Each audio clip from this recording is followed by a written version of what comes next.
আসসালামু আলাইকুম। আমি আজ খুব পরিচিত একটি ফল, বাংলাদেশে এখনো অনেক জায়গায় দেখা যাচ্ছে এই ফলটা, যেটা মালয়েশিয়া এবং শ্রীলঙ্কা খুব জনপ্রিয় একটি ফল। খেতে কিছুটা লেচুর মতো, দেখতে অদ্ভুত, চুল বাবরি চুলওয়ালা।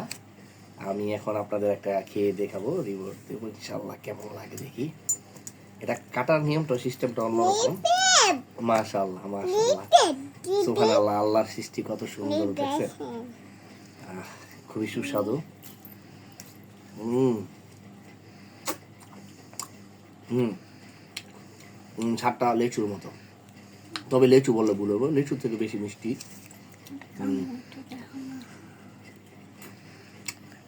এটা খুবই সুস্বাদু, খুবই মিষ্টি।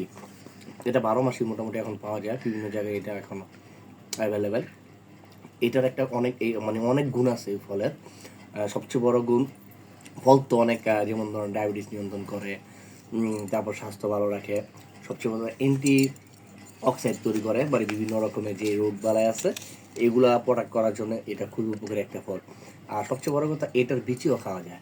এই বিচিটা যদি আপনি সিদ্ধ করে খান, তাহলে এতে আপনার খুবই উপকার হয় বিচিটা খেলে। যেমন ধরেন কোষ্ঠকাঠিন্য যারা রোগে ভুগছেন তাদের জন্য এটা উপকার, ডায়াবেটিস সুগার যাদের সমস্যা আছে তাদের জন্য এটা উপকার। তো বাড়ির আশেপাশে এখনও বিভিন্ন ফলের দোকানে গেলে আপনি এই রামবুটানটা পাবেন। আশা করি আপনারা সবাই একবার খেয়ে আমাকে রিভিউ দিবেন, কেমন হয়েছে জানাবেন আমাকে এখানে লাইক কমেন্ট করে।